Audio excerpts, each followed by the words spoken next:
पाचवी बहुमत मिळवलेल्या अस्वस्थ सरकारने मांडलेला निरर्थक संकल्प होता। हताश आणि निराशावादी असा हा अर्थसंकल्प ज्या ज्या गोष्टी आणि छापा वाच्यता झालेली नाही। त्यांनी संकल्प केला होता। मला वाटतं तो संकल्प आपल्याकडे असेल कारण आपल्याच माध्यमातून तो आम्हाला कळला होता। आता त्यांनी जे म्हटलं होतं की प्रत्येक आराखड्याला 100 दिवसाचे ठोस नियोजन करण्याच्या पर्यायी सूचना, मी ती सूचना कोणत्या आराखड्याला दिली कल्पना नाही। कृषी विभागाने आपल्या आराखड्यातून शेतकरी केंद्रबिंदू ठेवून योजनांची अंमलबजावणी करत। शेतकऱ्यांच्या आत्महत्या कशा सुरू आहेत, हमीभाव मिळतच नाहीये, हमीभावापेक्षा कमी दराने खरेदी झाली, त्याच्यानंतर ही सगळी खरेदी केंद्र जी काय असतील, कापसाची असतील, सोयाबीनची असतील, ही बंद करण्यात आली।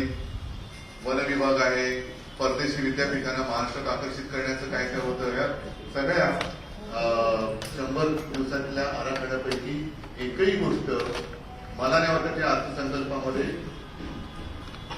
त्यांच्या योजना काय नेमक्या आहेत याच्याबद्दल बोलण्यात आलं किंवा ठोस काही उपाययोजना करण्यात आली। त्याच्या पलीकडे म्हणजे ही त्यांचा संकल्प जो काही होता करणार तो तर कुठे दिसलेलाच नाहीये। पण 100 दिवसामध्ये काय काय घडलं, काल हर्षल यांनी छान लेख लिहिलेलाच आहे।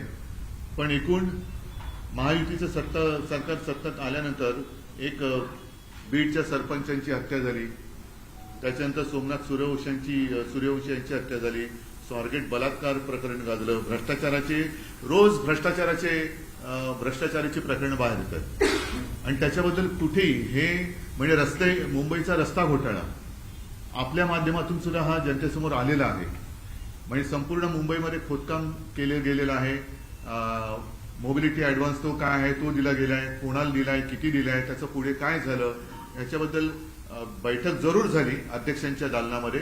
पण त्याचं निष्पन्न काय, नेमकं पुढे काय होणार आहे, त्याच्यावरती तुम्ही EOWची चौकशी करणार आहात का, हा भ्रष्टाचाराचा पैसा गेला कुठे, कोणाच्या खिशात गेला, कोणत्या कॉन्ट्रॅक्टरने ही कॉन्ट्रॅक्ट मिळाली, ह्या सगळ्या गोष्टीबद्दल कुठेही समाधानकारक उत्तरं अशी काय महाराष्ट्रातल्या जनतेला मिळाली नाहीये।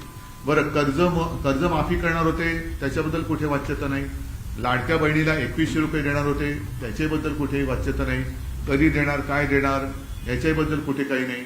उलट लाडक्या बहिणींमध्ये सुद्धा आता वर्गवारी केली जाते, त्यांची कागदपत्र तपासली जाणार।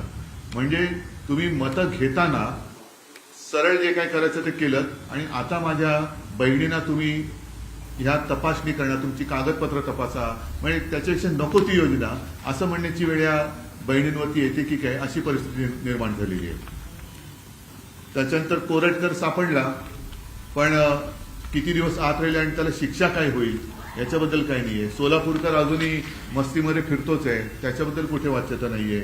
शेतकऱ्यांच्या आत्महत्या ह्या सुरूच आहेत। नागपूरमध्ये दंगल झाली, मी या विषयात बोललो होतोच की बऱ्याच वर्षांनंतर शांत असलेल्या नागपूरमध्ये जातीय दंगल झाली।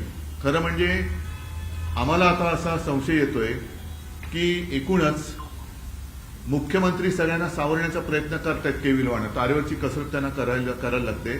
पण ज्यांच्या मनामध्ये अजूनही मुख्यमंत्रीपदाचे जे काही कोंब फुटलेले आहेत नको तिथे त्या खुर्चीसाठी, ते कोंब अजून काही जात नाहीयेत आणि ते त्यांना छळतात की काय, हा एक सगळा मोठा प्रश्न कदाचित मुख्यमंत्र्यांनी पडला असेल की अरे यांना सगळं देऊन सुद्धा हे असे का वागतात। आता काल जयंत पाटलांनी एक चांगलं सांगितलं की या अधिवेशनाचं फलित काय, अधिवेशनाने महाराष्ट्राला काय दिलं, यापेक्षा अधिवेशन काळाने संपूर्ण देशाला एक उत्तम गाणं दिलं, हे तर आपल्याला मान्य करावं लागेल की जे गाणं आज देशातल्या कानाकोपऱ्यात देशातल्या नागरिकाच्या प्रत्येकाच्या कानात आणि प्रत्येकाच्या मुखात गुणगुणलं जाते, ते गाणं काय हे तुम्हालाही माहिती, तुमच्याही मनात ते गाणं आता घोळतंय। हे गाणं एक चांगलं गाणं या अधिवेशन काळामध्ये देशाला मिळालं, राज्याला मिळालं, हे या अधिवेशनाचं एक फलित मानावं लागेल। आणि जयंत पाटील जे म्हणाले की हे अधिवेशन म्हणजे काय, तर कबरीपासून कामरापर्यंत, बाकी काहीच नाहीये। तर अशा या हे असं अधिवेशन घेतलं का गेलं आणि त्याच्यातनं नेमकं आपण काय दिलं ह्याचा प्रश्न सत्ताधाऱ्यांनी स्वतःला विचारला. यापूर्वी कधीही गेल्या काही वर्षात किंवा अनेक वर्षात विरोधी पक्षांनी राज्यपालांकडे जाऊन सत्ताधारी त्यांच्या पाचवी बहुमताचा मान कसा दाखवत आहे आणि आम्हाला काही बोलू कसं दिलं जात नाही. आमच्या लक्षवेधिकात भास्करराव जाधवांनी तो तर सरळ सरळ आरोपच केलेला आहे लक्षवेधीबाबत. आणि असं हे अधिवेशन म्हणजे राज्यपालांकडे विरोधी पक्षांना दाद मागायला जावं लागतं. नंतर मी विधान परिषदेचा सदस्य आहे, अनिल परब आहेत, मिलिंद आहे. मला नाही वाटत कारण माझ्यापेक्षा अनिल परब जास्त सिनियर आहे. गेल्या अनेक वर्षात सभापतींवरती पहिल्याच अधिवेशनात अविश्वासाचा ठराव आणावा लागला. असं अधिवेशन यापूर्वी नजीकच्या काळात झालं असेल असं मला वाटत नाही. तर असे हे अनेक विषय आहेत, बोलायला गेलं तर खूप आहे. ज्या गोष्टी जर का अधिवेशन काळात बोलू दिल्या असत्या आणि त्याच्यावरती उत्तरं जर का नीटनेटकेपणाने दिली गेली असती तर आता तुमच्या माध्यमातून जनतेसमोर बोलण्याची मला वेळ आली नसती. बरं, हे झालं महाराष्ट्राच्या अर्थसंकल्पीय अधिवेशन. म्हणजे एका बाजूला जे काय ते आपली मराठी म्हणे ना, खिशात नाही आणा आणि मला बाजीराव म्हणा, तशी या सरकारची गत झालेली आहे. वारेमाप घोषणा केल्या गेल्या पण पूर्तता काही नाहीये. म्हणजे काही थापा मारा, जनतेला काही कसे फसवा, जनता आपली भोळी भाबडी आहे, आपल्याला मत देईल, आपल्याला सत्ता देईल आणि सत्तेवरती आल्यानंतर बघू मग दडपशाही करायची, मग वेगवेगळे कायदे आणायचे. सरकारबद्दल कोणी काही बोललं तर त्याला चिरडून टाकायचं. ही दडपशाही जी ब्रिटिशांना सुद्धा जमली नाही ती यांना काय जमणार, यांना जमू शकत नाहीये. आता आणखी एक गोष्ट मला बरं वाटलं जरा की ज्या वेळेला शिवसेनेला म्हणजे शिवसेना एकच आहे, एसएनसी ही शिवसेना मी मानतच नाहीये. एसएनसी हा एक गट आहे, त्याच्यामुळे त्या एसएनसी गटाबद्दल किंवा गद्दार सेनेबद्दल मी काही बोलत नाही. शिवसेनेला जेव्हा मुस्लिम समाजाने मोठ्या प्रमाणात मतदान केलं आणि मुस्लिम समाज हा शिवसेनेवरती विश्वास ठेवून आमच्यासोबत आल्यानंतर यांचे डोळे पांढरे झाले होते आणि त्यांनी लगेच एक आवई उठवली की उद्धव ठाकरेंनी हिंदुत्व सोडलं. मुस्लिम लोकांनी शिवसेनेला मत दिलं, उद्धव ठाकरेंनी मत दिलं, तर हा सत्ता जिहाद आहे. आता मला एका गोष्टीचं समाधान आहे की इथे जे बोंबलत फिरत होते, जे बुरसटलेले हिंदुत्ववादी आहेत, ज्यांना मी बोगस हिंदुत्ववादी म्हणतोय, त्यांना बरोबर पाचर बसलेली आहे. कारण आता ईदच्या निमित्ताने सौगात मोदी हा कार्यक्रम भारतीय जनता पक्षाने हाती घेतलेला आहे. 32 का 35 का 36 लाख मुस्लिम कुटुंबियांच्या घरी जवळपास 32,000 कार्यकर्ते हे भारतीय जनता पक्षाचे घरोघरी जाऊन त्यांना सौगाते मोदी हे देणार आहे. हे काही सौगाते मोदी नाहीये, हे सौगाते सत्ता आहे. म्हणजे यांना सत्तेसाठी हे कोणत्याही थराला जाऊ शकतात. त्याचं एक निर्लज्ज उदाहरण आहे. महाराष्ट्राच्या निवडणुकीमध्ये बटेंगे तो कटेंगे हा नारा देणारे आता सौगात म्हणजे भेट द्यायला चाललेले आहे. वर्षभर किंवा आयुष्यभर होळीच्या निमित्ताने मुस्लिम समाजाच्या नावाने शिमगा करायचा आणि निवडणूक आल्यानंतर त्यांना पुरणपोळी द्यायची, असा हा प्रकार आहे. पण याच्यात एक गोष्ट चांगली आहे की आमच्याकडचे जे काय उडाण टप्पू आहेत, ज्याचा उल्लेख अनिल परब यांनी आपल्या विधान परिषदच्या भाषणामध्ये केला आहे, ते सुद्धा आता टोपी घालून कशी ती सौगत घेऊन जात आहेत हे मला बघायचंय. एकूणच मी जे 1-2 वेळा बोललेलो आहे की तुम्ही आमच्यावरती हिंदुत्व सोडल्याचा जो आरोप करता, तर तो आरोप करण्यापूर्वी तुम्ही तुमच्या झेंड्यावरचा हिरवा रंग काढा. आता त्यांचं हे ढोंग उघडं पडलेलं आहे आणि हिरवा रंग तर ते काढतच नाहीये. मला फक्त चिंता अशी आहे की मोदीजी जे लोकसभेच्या निवडणुकीत बोलले होते, मंगळसूत्र चोरलं जाणार, मंगळसूत्र यांना देणार यांना, आता हिंदूंच्या मंगळसूत्राचे रक्षण कोण करणार? कोणी आहे का हिंदुत्ववादी पक्ष? कोणाचं संरक्षण तुम्ही कोणापासून करणार? आणि हीच भूमिका तुमची कायम राहणार आहे का निवडणुकीपुरती राहणार आहे? जसं महाराष्ट्राच्या जनतेला निवडणुकीच्या पूर्वी विविध आश्वासने दिली, मग ती लाडकी बहीण असेल, शेतकऱ्यांचं वीज बिल माफ असेल, आणखी बऱ्याच शेतकऱ्यांना कर्जमुक्त करू म्हणाले होते, ते थापा मारल्यानंतर त्यांनी सत्ता मिळवली आणि सत्ता मिळवल्यानंतर आम्ही त्या गावचेच नाही. म्हणजे आता मला असं वाटतं की अजित पवारांचं एक भाषण मी ऐकल्यासारखं वाटते की माझ्या कोणत्या भाषणात मी शेतकऱ्यांच्या कर्जमाफीबद्दल बोललो होतो, अशा पद्धतीची वक्तव्य आहेत. तर तसं ही सौगातची काय आहे, सौगात सत्ता ही बिहार आणि या निवडणुकीपुरतीच राहणार आहे का नंतर सुद्धा राहणार आहे, हे सुद्धा भाजपने एकदा जाहीर करावं. आणि मग आता त्यांनी हिंदुत्व सोडलेलं आहे हे अधिकृतपणाने काही माहिती नाहीये. झाला नाही म्हटलेला आहे. नाही ऐका, नाही विषय कसाही असला तरी ज्या विषयाशी माझा संबंध नाही आणि ज्याच्या माझ्याकडे काही माहिती नाही त्या विषयात मी बोलत नाही. तुम्ही सौगाते मोदीवरती बोला, सौगाते सत्तेवरती बोला. हिंदी भी जानना चाहते हैं, सौगाते मोदी के तहत 32 लाख परिवार तक, अल्पसंख्यक परिवार तक भारतीय जनता पार्टी पहुंचने की शुरुआत उन्होंने कर दी है, क्या कहना है? अभी जैसे मैंने कहा कि अभी भाजपा ने एक बार ऐलान करना चाहिए कि उन्होंने हिंदुत्व को आखिर छोड़ ही दिया.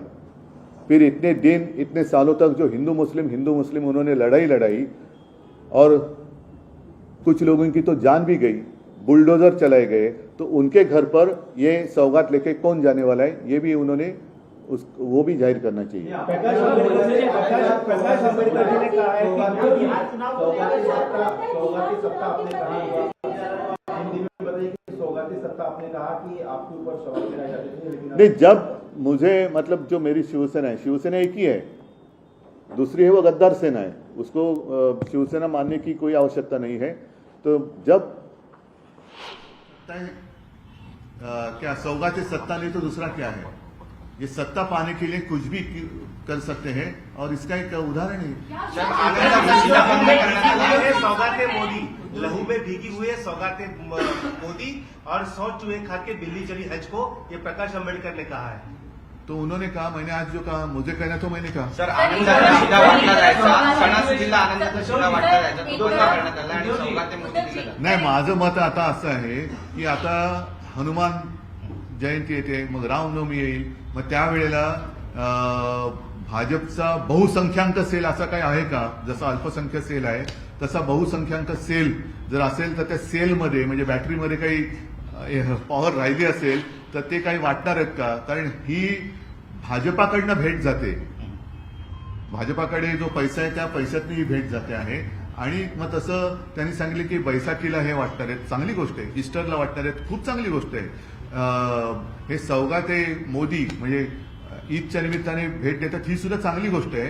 पण हिंदूंना नुसती घंटा वाजवायला द्यायची, त्यांना दंगलीसाठी वापरायचं आणि मग जे दंगल ज्यांच्याकडनं करायला लावायची ते तर त्यांचे जीव जातात, घरं जाळली जातात, त्यांच्यावरती कारवाई केली जाते, त्यांच्यावरती पोलीस केसेस होतात आणि मग हे मात्र सत्तेसाठी सगळ्यांच्या गळाभेटी घेत फिरणार.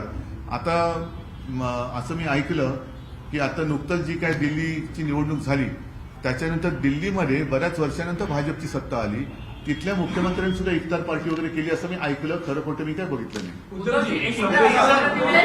संसदीय अधिवेशनामध्ये महाविकास आघाडीने विरोधी पक्ष नेतेपदासाठी प्रस्ताव दिला होता. काल अखेरच्या दिवशी भूमिका जाहीर अशी करण्यात आली की मुख्यमंत्र्यांचं असं म्हणणं आहे की उपाध्यक्षांच्या बाजूची खुर्ची काही काळ मोकळी ठेवावी लागेल आणि विधानसभा अध्यक्ष जो निर्णय देतील तो आम्हाला मान्य असेल. विधानसभा अध्यक्ष असं म्हणतायत की या प्रकरणामध्ये ही घाई करणार नाही. म्हणजेच काय की यालाच सत्तेचा माज म्हणतात. राज्यपाल महोदयांना विरोधी पक्ष जाऊन का भेटला की जेव्हा महामहिम राज्यपाल भाषण करतात तेव्हा त्यांच्या भाषणामध्ये माझं सरकार हा एक उल्लेख असतो. आता तुमचं सरकार हे जनतेचा आवाज कसा दाबता आहे हे त्यावेळेला विरोधी पक्षाचे आमचे सदस्य जाऊन त्यांना सांगून आलेत. आता राज्यपाल महोदय काय भूमिका घेत आहेत, कारण यांची भूमिका तर आम्ही बघितली. राज्यपाल पूर्वीचे असते तर काय प्रश्नच नव्हता, काय आम्ही अपेक्षा कोणाकडनं करायची. पण नवीन राज्यपाल आलेत आणि त्यांनी सुद्धा एक चांगला प्रतिसाद दिला. निदान एक चांगला सुसंस्कृत माणूस आहे, त्यांच्याकडनं आम्हाला अपेक्षा आहे राज्यपाल महोदयांनी याच्यात आता हस्तक्षेप केला पाहिजे की जसं एखादी जागा लोकप्रतिनिधीशिवाय 6 महिन्यापेक्षा जास्त रिक्त राहू शकत नाही, तिकडे निवडणूक घ्यावी लागते, तसं विरोधी पक्ष नेता हे सुद्धा पद किती काळ तुम्ही रिकामं ठेवू शकता, हा एक विषय आहे ना. आणि असं कुठेही कालच संविधानावरती चर्चा झाली तर विरोधी पक्ष नेता हे संविधान आहे ना, संविधानात्मक पद आहे ना का नाहीये. तर त्याच्यामध्ये असं कुठेही लिहिलेलं नाहीये की त्याच्यात काय अटी तटी शर्ती किंवा कायदा नियम असं काही नाहीये. विरोधी पक्ष नेता हा असायला पाहिजे आणि यापूर्वीचे दाखले सुद्धा आहेत. नाही, पण उद्धवजी महायुतीचे सर्व आमदार असं म्हणत आहेत की पुरेसं संख्याबळ विरोधी पक्षाकडे आमदारांचं नाहीये. लोकसभेमध्ये असं कुठे म्हटलेलं नाहीये. लोकसभेमध्ये ही 10 वर्ष हे पद रिक्त होतं कारण आवश्यक संख्याबळ लोकसभेत कदाचित असू शकेल पण विधानसभेमध्ये असं कोणताही कायदा कानून नाही.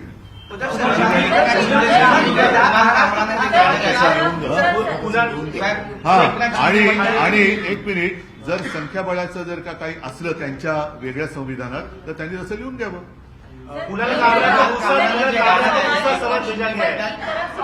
सौगात सत्ता. हाँ और दूसरी तरफ कह रहे हैं कि मुसलमानों को सड़क पर नमाज नहीं पढ़ना है यूपी में, वही चीज महाराष्ट्र में भी लागू करें. तो दो तरह की स्थिति, क्या कहेंगे इस पर आप? इसलिए तो मैंने कहा ना, एक तो उन्होंने जाहिर करना चाहिए कि उन्होंने आखिर हिंदुत्व छोड़ ही दिया और नहीं तो ये सब नौटंकी है.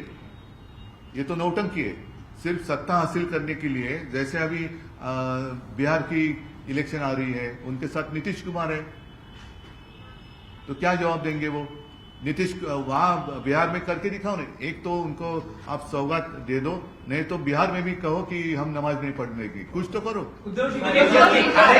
खाने की गाड़ी लाने के बाद अब निर्मला सीतारामन पर कटाक्ष किया है कुणाल कामरा ने और उसको दूसरा समन भेजा गया मुंबई पुलिस द्वारा. बघा आता मी काय त्याचं वकीलपत्र इकडे घेऊन बसलो नाहीये. जे त्यांनी केलं, मला जे बोलायचं ते मी बोललेलं आहे.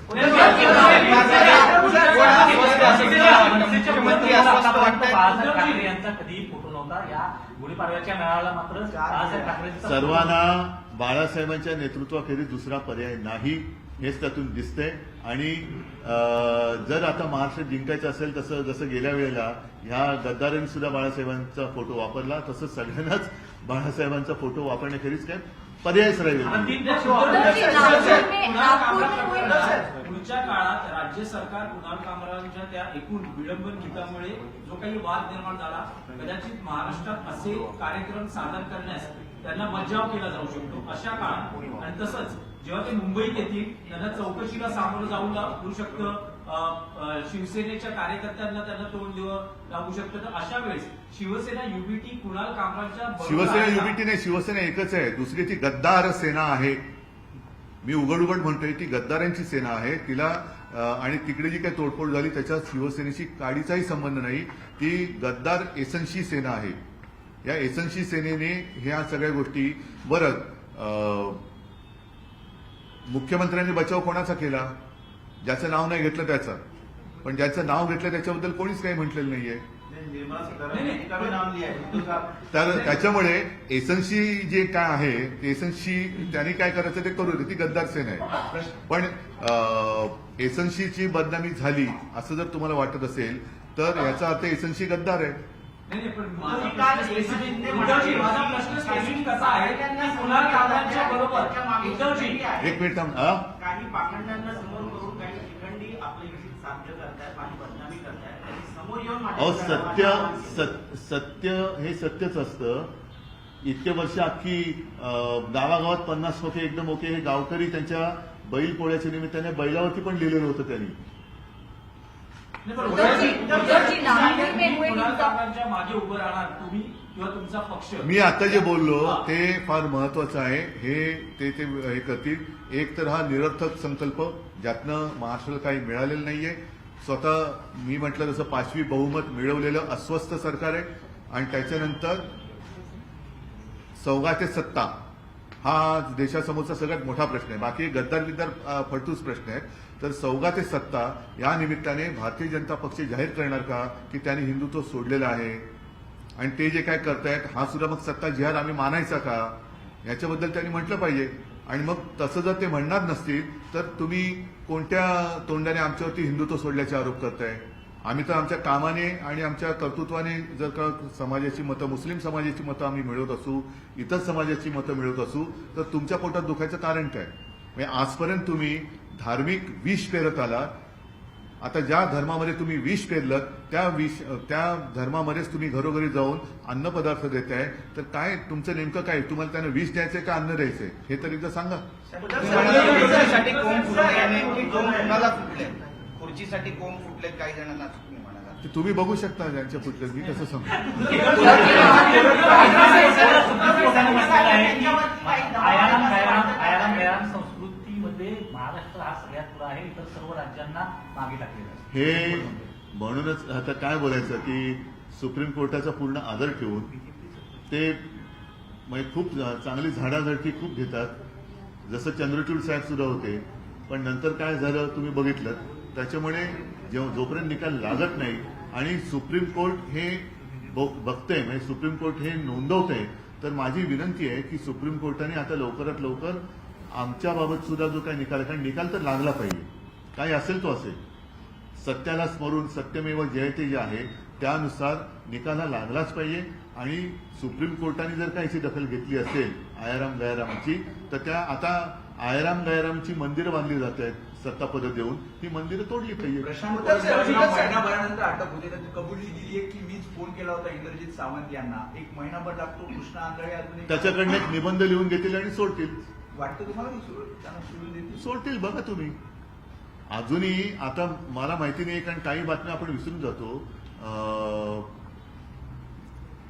आता असा जर का मी तुम्हाला प्रश्न विचारला तर पटकन तुम्ही सांगा, कोणत्या शाळेमध्ये त्या चिमुरडीवरती अत्याचार झाला, तो कोणत्या गावात हो? नक्की नक्की ना आहे ना. म्हणजे एक क्षण तुम्ही पण गोंधळात पडला ना की खरंच बदलापूर का. आता तुम्ही काय म्हणालात आपटेंची शाळा, आपटे कुठे आहेत,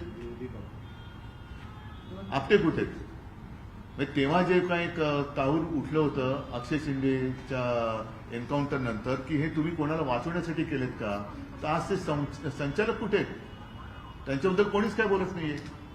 तसंच कोरटकर बद्दल तुम्ही किती ओरडणार, 2 दिवस ओरडाल, पण अटक केली, आता तो कोणत्या तुरुंगात आहे, काय करणार, त्याला किती दिवस, म्हणजे ह्या सगळ्या गोष्टी ज्या आहेत ना ह्या खातूर चाललेल्या. सोलापूरकर कुठे, सोलापूरकर कुठे, जो महाराजांची उघड एवढी बदनामी करतोय, म्हणजे गद्दाराचा अपमान तुम्हाला सहन होत नाही, त्याच्यावरती लगेच त्याचा स्टुडिओ तोडता, त्याला 2-2 समन्स पाठवताय. सोलापूरकरला तुम्ही एकही समन्स नाही पाठवत. तुम्हाला अधिकार काय कामरावरती कारवाई करण्याचा. म्हणजे तुम्ही कोणाचा तुम्ही हे घेऊन चाललेला आदर्श, छत्रपती शिवाजी महाराजांचा की खंडोजी खोपडेचा. खंडोजी खोपडेचा कोणी अपमान केलं तर तुम्ही ताबडतोब त्याला शिक्षा करणार, आणि आमच्या दैवताचा कोणी अपमान केला तर तुम्ही नुसतं चोर पोलीस खेळणार. हे जे काय ढोंग आहे ना हे आता पूर्ण सगळ्यांनी बघितलेलं आहे. त्याच्यामुळे मी परत सांगतोय की प्रचंड बहुमत मिळवलेलं हे अस्वस्थ सरकार आहे. यांना कळतच नाही यांची खुर्ची कोण कधी खेचेल, कोणाचे लागेबांधे कोणाची आहेत, नागपूरमध्ये दंगल नेमकी कोणी घडवली, या सगळ्या गोष्टीचा काय छडा लागत नाहीये. इतिहास काढला जातोय. संभाजी भिडे असं म्हणतो की छत्रपती शिवाजी महाराज सर्वधर्मीय नव्हते. संभाजी भिडे असं म्हणतात की सर्वधर्मीय ते नव्हते. त्यांनी कोणत्या बागेचा आंबा खाल्ला मला माहिती नाहीये, त्याच्यामुळे मला काय त्यांच्याबद्दल बोलायचं नाही.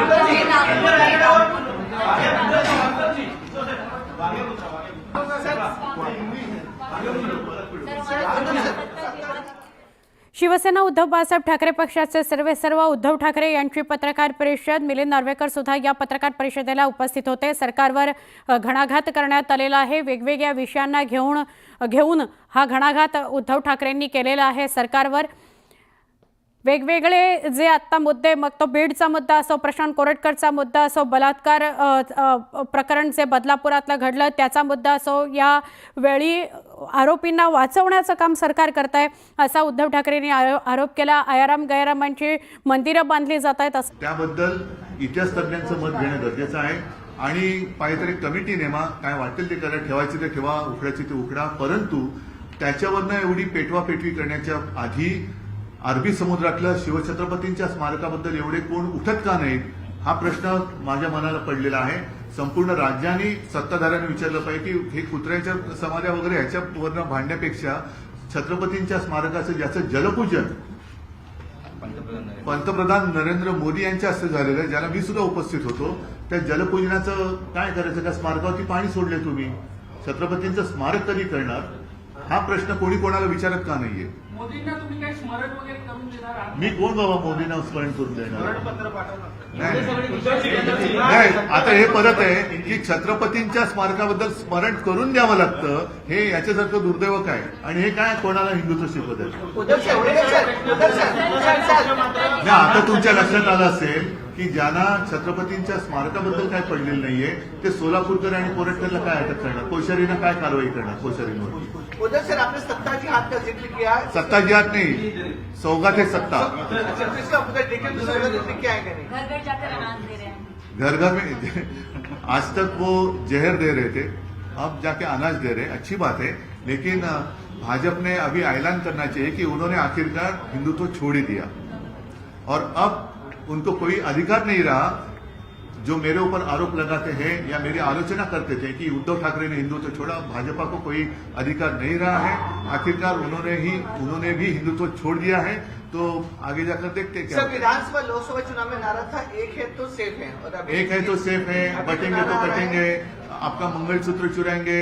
तो अभी अगर भाजपा ने भी हिंदुत्व छोड़ दिया है तो हिंदू सेफ है या नहीं है? और जो यहाँ अपने आप को हिंदुत्व के रक्षक मानने वाले जो लोग हैं, उनकी मुझे तस्वीर देखनी है कि वो कैसे जाते घर घर में और मस्जिद में जाकर कैसे वो सौगात देते। ठीक है, चलो।